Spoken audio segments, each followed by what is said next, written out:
Why people pull away when they start liking you. 3 months. That's how long Sarah had been talking to him. Every morning started the same way. A text, a joke, a random meme. A quick, "How's your day going?" Nothing extraordinary, enough small moments. The kind of moment that slowly become part of your routine. At first, she didn't think much of it. He was just someone she enjoyed talking to.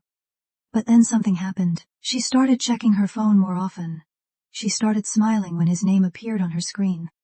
And before she realized it, he mattered. One Friday evening they talked for hours. Not about movies. Not about work. Not about the weather. They talked about fears, regrets, childhood memories, the things people usually keep hidden. For the first time she felt seen. That night, she went to sleep believing something beautiful was beginning. But the next morning, something changed. His replies became shorter. The excitement disappeared. The warmth faded. Days passed. Then came the message, "Sorry, I've just been really busy." A week later, almost nothing. No fight. No argument. No betrayal. Just distance. And like most people would do, Sarah blamed herself. Maybe she was too available. Maybe she showed too much interest. Maybe she said the wrong thing. Maybe she wasn't enough. But years later she learned something surprising. The problem wasn't that he liked her less. The problem was that he liked her more. And for some people, that's exactly when the fear begins. Because sometimes people don't run away when they stop caring. Sometimes they run away because they care too much. And if you've ever had someone pull away right when things were getting better, this video might explain why. Let's start with something uncomfortable. Almost everyone watching this has experienced some version of Sarah's story. Maybe it wasn't a relationship. Maybe it was a friendship. Maybe it was someone you were getting close to. At first, everything felt effortless. Conversations flowed naturally. There was curiosity, effort, energy. Then one day, distance appeared. And that's when the questions begin. What changed? What did I do wrong? Why were they interested yesterday but distant today? The human brain hates uncertainty. When we don't have answers, and most of the time, the answers we create blame ourselves. We become detectives, analyzing every message, every conversation, every delay, trying to find the exact moment things went wrong. But here's something most people never consider. What if the relationship didn't change because of something you did? What if the relationship changed because the emotional stakes became real? What if the connection became important enough to scare them? David seemed confident, successful job, lots of friends, funny personality. People enjoyed being around him. Whenever he met someone new, things started well. The first few months were always exciting. Women liked him. He liked them. Everything felt easy. Then the same thing happened every time. As soon as the relationship became serious, he changed. Not because he wanted to, not because he planned it. It just happened. He became harder to reach, less available, more distracted. He started focusing on work, on hobbies, on anything that created distance. The strange thing was that he genuinely liked the people he pushed away. Sometimes he even loved them. Yet somehow, the closer they got, the more uncomfortable he became. Years later he finally understood why. Growing up, David never knew which version of his father would come home. Some days his father was loving, some days cold. Without realizing it, David learned a powerful lesson. The people you love can disappear emotionally at any moment. That lesson followed him into adulthood, and every time someone got close enough to matter, his nervous system reacted. Not with excitement, with fear. Think about something valuable, a family heirloom, a life-changing opportunity, a dream you've worked toward for years. The more valuable something becomes, the more afraid you become of losing it. Relationships often work the same way. When someone means nothing to you, you have nothing to lose. No fear, no risk, no vulnerability. But when someone starts mattering, everything changes. Now rejection hurts. Now abandonment matters. Now loss becomes possible. For emotionally secure people, this fear doesn't control them. But for others, the fear becomes overwhelming. Instead of enjoying connection, they become preoccupied with protecting themselves from potential pain. And protection often looks exactly like withdrawal. Imagine standing on a balcony 20 floors above the ground. Even if the balcony is perfectly safe, your body may still react. Your heart races, your hands sweat, your muscles tense. Why? Why? Because your brain is trying to protect you. The same thing happens emotionally. For some people, closeness feels dangerous, not because it actually is, because their past taught them it might be. Every meaningful relationship activates old emotional memories.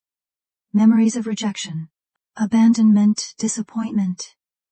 Sometimes, people aren't reacting to you. They're reacting to experiences they had years before they met you. You're seeing their present behavior, but their nervous system is responding to their past. And that's why their actions often seem confusing, because you're responding to the present, while they're responding to history.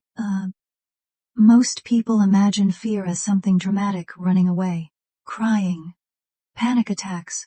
But emotional fear often looks very different. It looks like delayed replies. It looks like becoming busy. It looks like emotional numbness. It looks like avoiding difficult conversations. It looks like creating distance. The same thing happens emotionally. For some people, closeness feels dangerous. Not because it actually is. Because their past taught them it might be. Every meaningful relationship activates old emotional memories. Memories of rejection, abandonment, disappointment, betrayal. Sometimes people aren't. Sometimes people aren't reacting to you. They're reacting to experiences they had years before they met you. You're seeing their present behavior, but their nervous system is responding to their past. And that's why their actions often seem confusing. Because you're responding to the present, while they're responding to history. Most people imagine fear as something dramatic. The thing causing the discomfort is often the very connection they secretly want. Now, let's talk about the person on the receiving end, because this experience is brutal. You don't receive a clear explanation. You don't get closure. You don't get certainty. Instead, you get confusion. And confusion creates obsession. You replay conversations, analyze messages, search for clues. You remember who they used to be. The version of them that felt warm, present, interested. And because you've seen that version, you keep hoping they'll come back. You tell yourself, maybe they're stressed. Maybe they're stressed. Maybe they're overwhelmed. Maybe they just need time. Sometimes that's true. Sometimes it isn't. And learning the difference is one of the most important emotional skills you can develop. This is important. Not everyone who becomes distant is struggling with emotional fear. Sometimes the explanation is much simpler. Sometimes they're not interested. Sometimes they're incompatible with you. Sometimes they want different things. Sometimes they've moved on. And while that reality can hurt, it's healthier than creating complicated stories that keep you stuck. Emotional maturity means accepting both possibilities. Some people pull away because they're scared. Others pull away because they simply don't want the relationship. Your job isn't to become a mind reader. Your job is to pay attention to actions. Because actions reveal what explanations often hide. When someone pulls away, many people do the exact wrong thing. They chase harder. They text more. They explain more. They overthink more. They try to prove their value. But here's the problem. You cannot convince someone to be emotionally available. You cannot love someone into readiness. You cannot heal wounds they haven't chosen to address. The harder you chase, the more exhausted you become, and eventually, you start losing yourself. Not because they rejected you, but because you abandoned your own peace while trying to keep them. Movies have convinced people that love is confusion. Intensity, chaos, mixed signals, emotional roller coasters. Real life is different. Healthy connection feels surprisingly calm. You don't spend every day wondering where you stand. You don't constantly question your worth. You don't need detective-level investigation skills to understand what's happening. There is effort, consistency, communication, respect. That doesn't mean perfection. It means stability. And stability is more romantic than unpredictability. Years after that experience, Sarah realized something important. She had spent months trying to understand why he left, trying to decode his behavior, trying to solve a mystery. But eventually she asked a different question. Why did he pull away?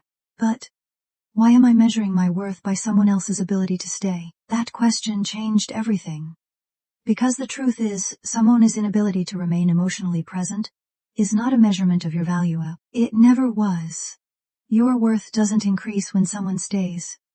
And it doesn't decrease when someone leaves. The right people won't require endless decoding.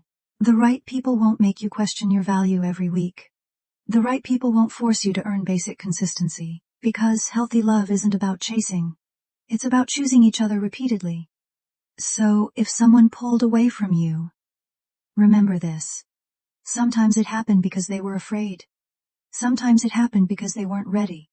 Sometimes it happened because they weren't the right person for you. But regardless of the reason, their distance is not proof that you're unworthy. You don't need to spend your life analyzing every person who leaves.